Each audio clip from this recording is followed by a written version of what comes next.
Voltamos então, pessoal, com o nosso Espaço Heráclito, feito aqui diretamente de Chicago. Vocês estão aqui, os telespectadores do Espaço Heráclito estão aqui comigo no quintal da casa onde eu estou morando em Chicago. E vocês, se eu não me engano, veem ali ao fundo a bandeira norte-americana, à minha esquerda e à direita de vocês. Vocês veem a bandeira norte-americana.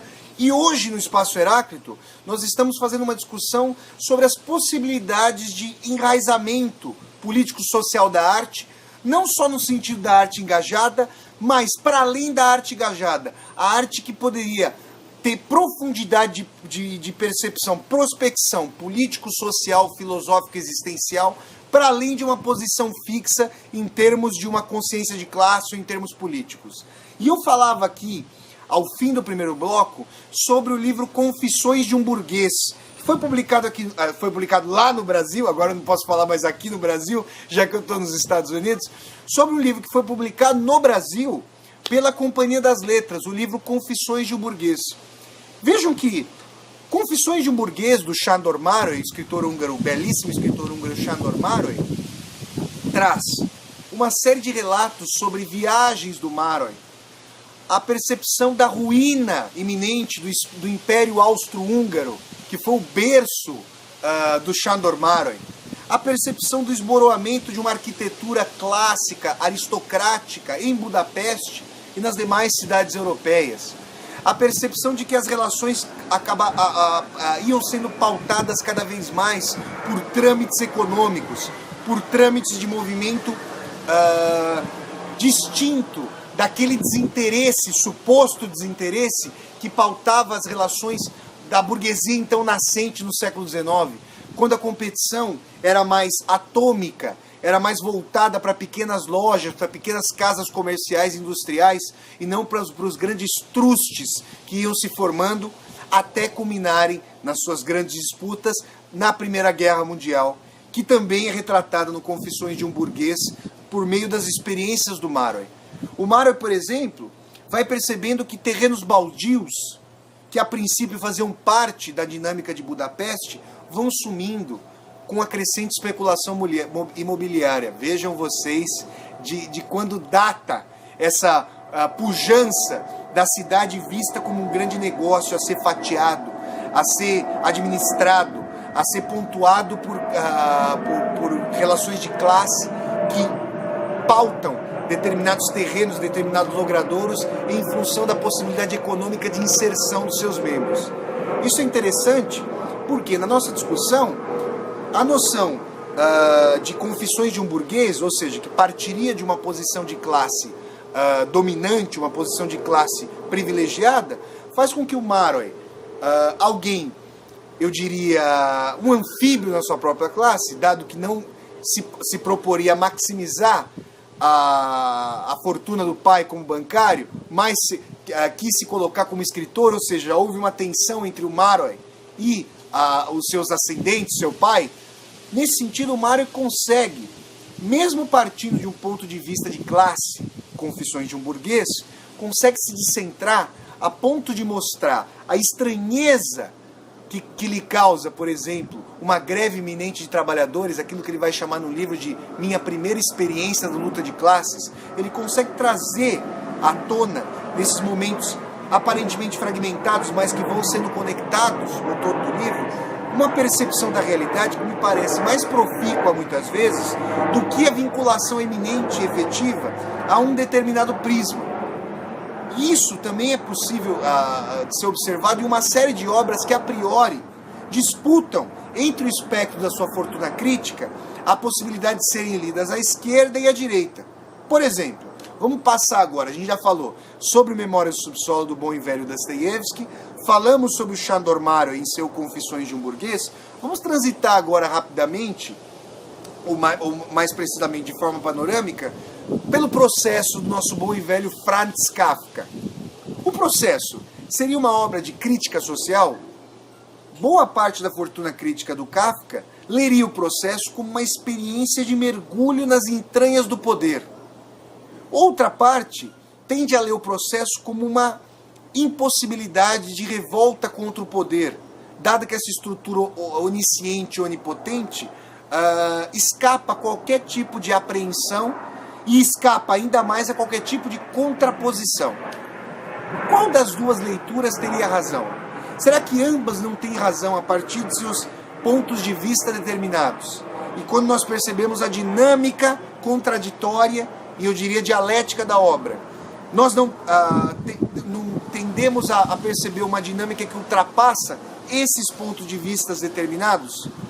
Para falar para vocês rapidamente, para nós retomarmos rapidamente o fio da narrativa, o personagem, a personagem protagonista do processo, o Joseph K., a princípio se vê em seu quarto que é invadido por dois asseclas do tribunal que nunca será devassado nas suas instâncias máximas de poder, e na verdade nós não sabemos por que esses dois gorilas estão ali, por que o Joseph K. está sendo processado, qual a razão do processo. Faço um parênteses, como se o processo por si só fosse ele mesmo processual, sem a possibilidade de ter o seu acabamento, coisa que no âmbito do processo democrático é algo completamente avesso ao espírito da lei democrática, porque o processo teria que ter uma razoabilidade em termos de prazo para ocorrer, dado que o processado passa por angústias intermináveis, ou, na verdade, processualmente intermináveis, enquanto passa pela lide do processo, quanto há surces ali do processo. Nesse sentido, nós não sabemos o que está acontecendo. E o Joseph K. passa, ao longo de todo o livro escrito pelo Franz Kafka, por uma série de situações eminentemente ou totalmente inverossímeis. Imaginem vocês, nós estamos no quintal da casa onde eu moro aqui nos Estados Unidos, imaginem vocês se essa árvore, vocês não podem ver a árvore, mas eu a estou vendo aqui à minha esquerda, se a árvore que eu tenho aqui à minha esquerda pudesse abrir um compartimento do tribunal, de tal maneira que nós adentrássemos o processo de Joseph K. por intermédio de uma porta completamente inusitada. Imaginemos que a catedral fosse um apêndice do tribunal, que uma repartição do nosso próprio escritório de trabalho fosse um apêndice do tribunal. O que isso quereria dizer? Isso quereria dizer que o poder está eminentemente espraiado pela sociedade, de tal maneira que não fosse possível, de tal maneira que já não seria possível estabelecer uma contraposição ao poder, dado que ele estabelece a nossa experiência mais propriamente efetiva de identidade. É uma leitura possível.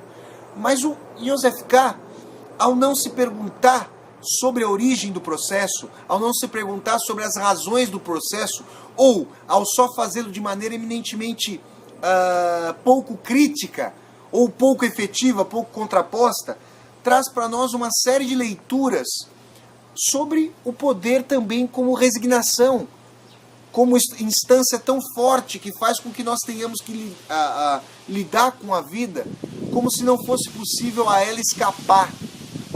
Essa também é uma leitura. Existe uma pequena fábula do Kafka que eu já utilizei nos meus 2 livros publicados, o Evangelho segundo Talião e o Tiro de Misericórdia, recém-publicado, em que um ratinho entra num labirinto e vê que as paredes do labirinto se estreitam, como se fossem 2 arestas de um losango. Ao fundo dessas paredes que se estreitam, existe um pedaço de queijo, obviamente para saciar a fome do rato. Só que esse pedaço de queijo está atrelado a uma ratoeira. E o rato percebe que as paredes se estreitam mais e mais conforme ele caminha. E o mundo, a princípio vasto, parece ficar cada vez mais estreito. Qual seria a solução para que esse rato retomasse a liberdade original? E aí eu faço um parênteses. Os leitores religiosos de Kafka falariam sobre a queda inicial do homem em seu Éden paradisíaco perdido pelas incorreções de Adão e Eva.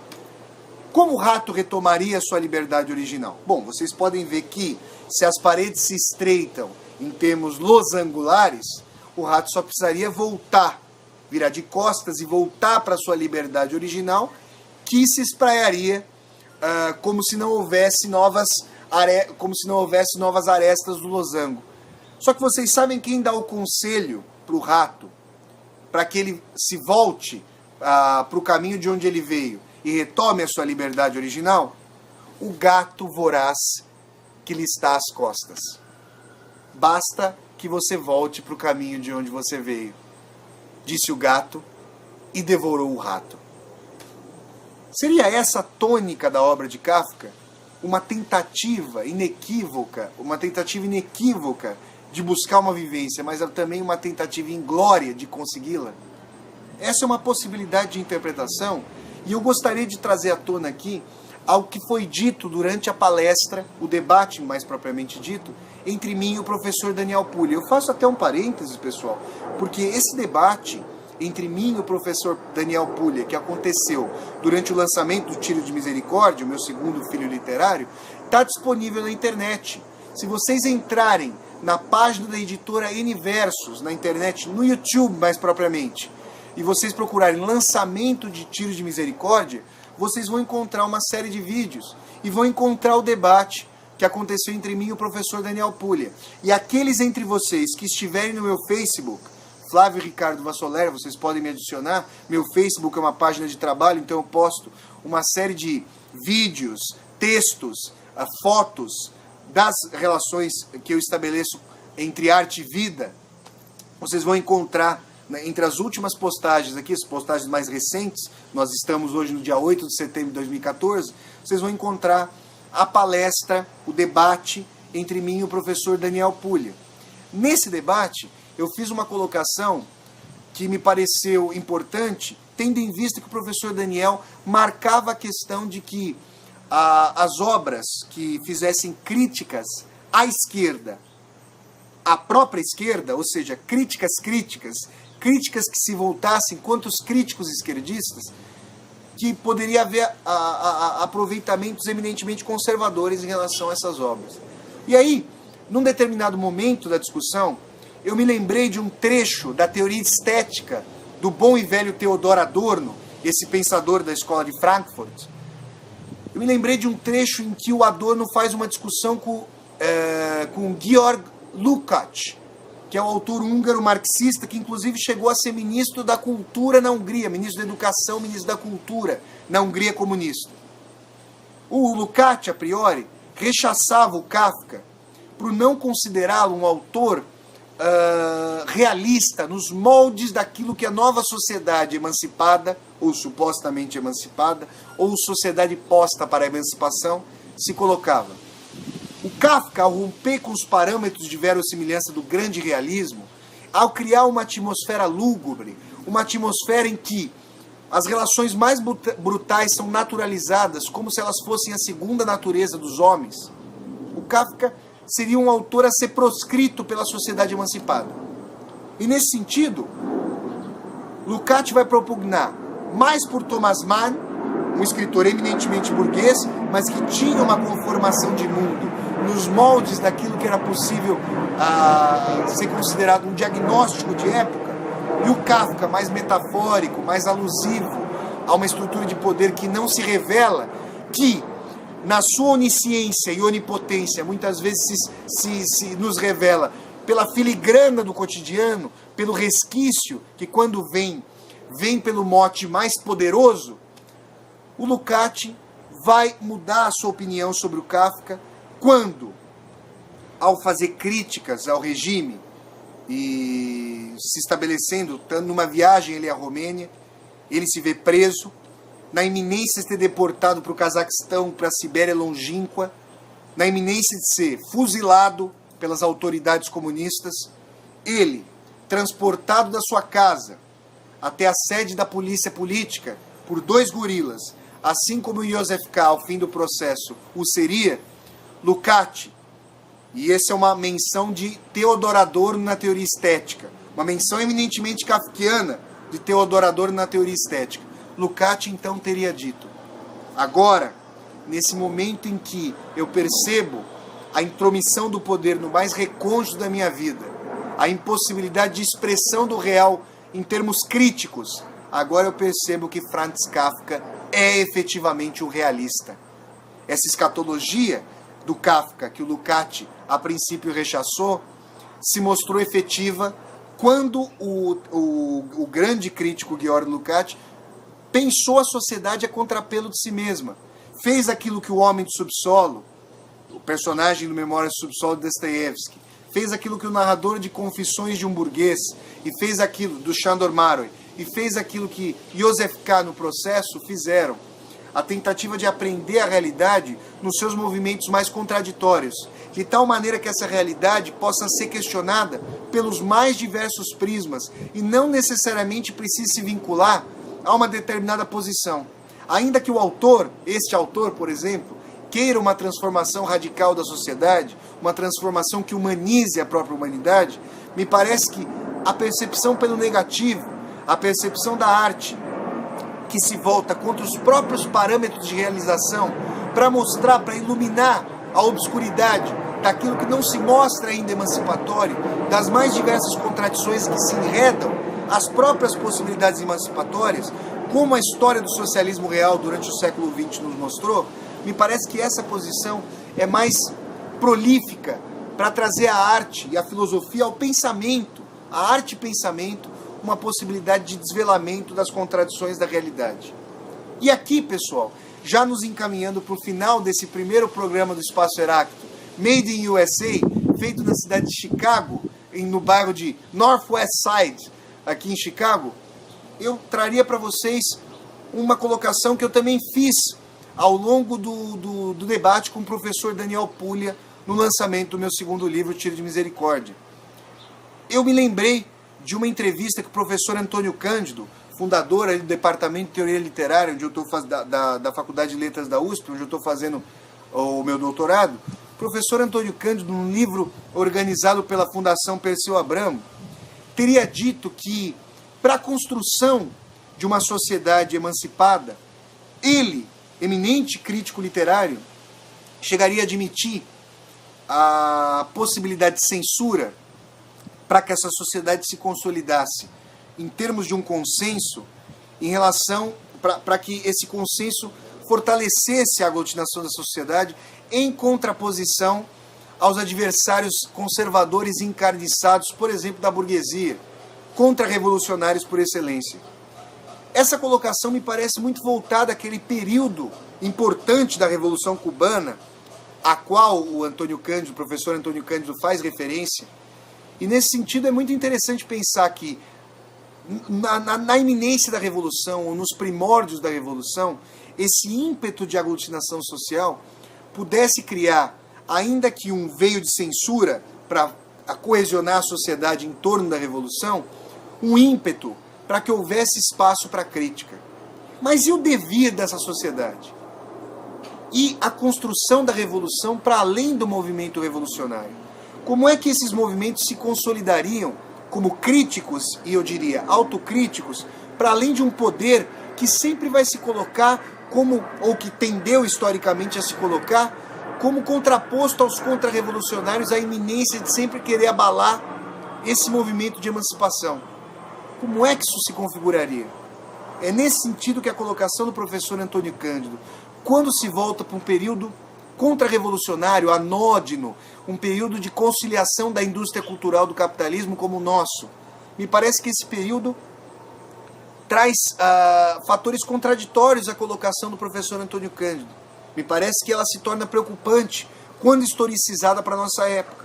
E, para complementar a discussão aqui no nosso programa, para arrematá-la, me parece que obras que tragam politização, criticidade, para além de uma posição específica, que descentrem a crítica e a façam caminhar pelas mais diversas vozes sociais, contra as próprias expectativas de emancipação, para que as contradições do humano, historicamente configurado, possam ser iluminados, me parece que essas obras guardam historicidade e falam sobre sua época e sobre a nossa própria época, para além de obras marcadas por determinadas posições que, no momento em que essas posições são confrontadas por uma derrocada histórica, me parece que elas se transformam em estruturas ossificadas, em documentos de época, mais do que obras abertas que continuam a falar conosco historicamente.